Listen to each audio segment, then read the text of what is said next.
Como era a moda no Brasil no período em que as ações do livro A Escrava Isaura se passam. O século XIX é lembrado pela moda feminina e seus exageros de tecidos, não é mesmo? Por isso, no vídeo de hoje, vou trazer curiosidades sobre uma das fases da moda que estão intrínsecas em uma das obras mais famosas da literatura brasileira. A história da Isaura no livro se passa na Era Vitoriana, que durou de 1837 a 1901, e foi a mais longa era, tendo várias fases da moda diferentes dentro dela, durante essas 6 décadas. No livro A Escrava Isaura, o autor diz que se passa nos primeiros anos de reinado de Dom Pedro II, ou seja, por volta de 1845.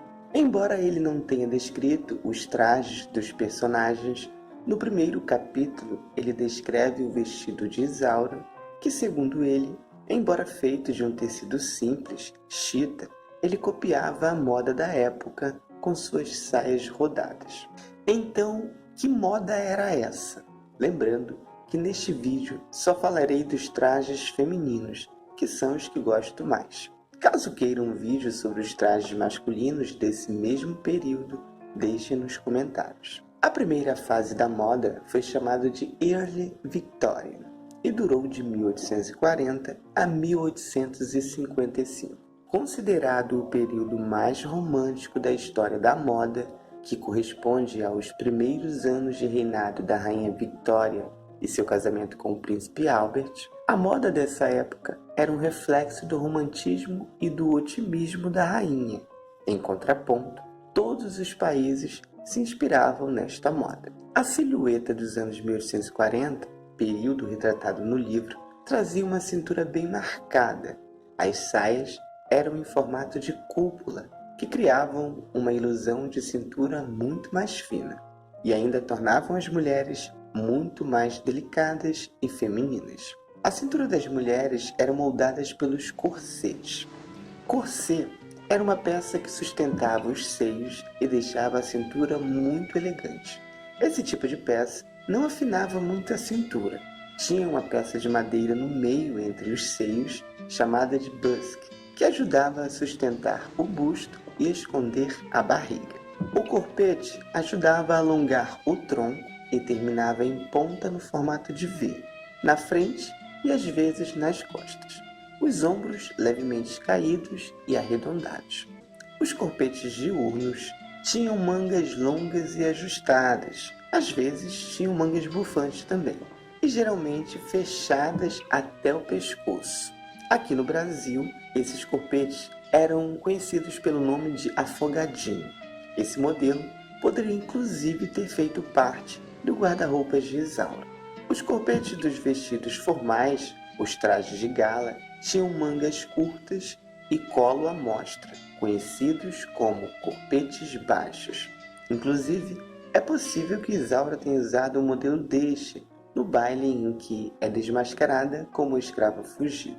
Esses corpetes eram normalmente decorados no decote. Laços e flores eram muito populares, assim como a berta, uma peça removível que poderia ser feita de renda, do mesmo tecido do vestido, ou fitas de tecido que davam um charme a mais no vestido.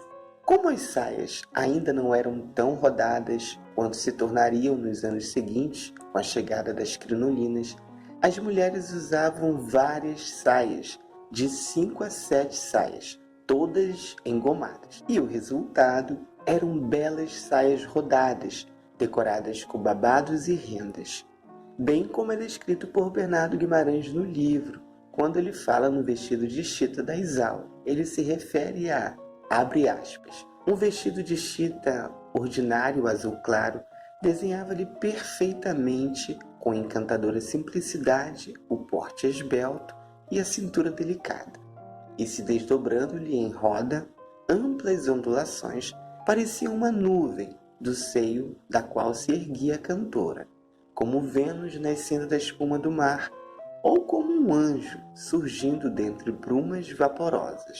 Uma pequena cruz de azeviche presa ao pescoço por uma fita preta constituía seu único ornamento. Fecha aspas. As saias nessa época eram bem longas, embora não encostassem no chão, o que permitia escapar de leve o sapatinho da dama daquela época. Nos pés, muitas mulheres usavam as tradicionais botas.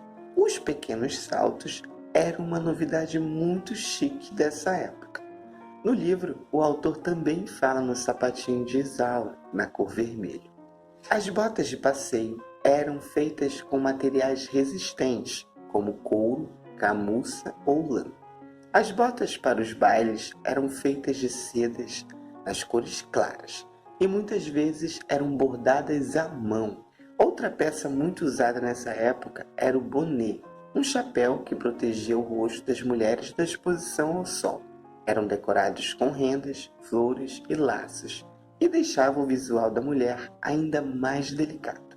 Os chales também eram um dos acessórios indispensáveis para as mulheres daquela época. Os modelos mais caros vinham importados da Ásia, mas também tinham tecelagens na Europa, nos Estados Unidos e aqui no Brasil, especializados em produzir chales de lã e de seda. Bom, com essa pequena demonstração de figurinos, podemos imaginar como era mais ou menos os vestidos que Isaura, Malvina e as outras personagens usavam na história.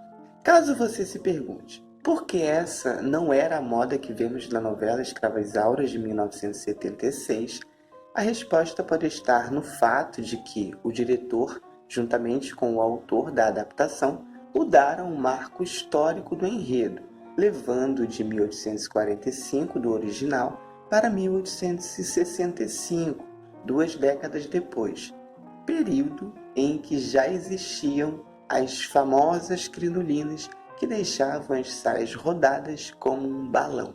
Mas será que a moda da novela corresponde à do período em que a história é retratada?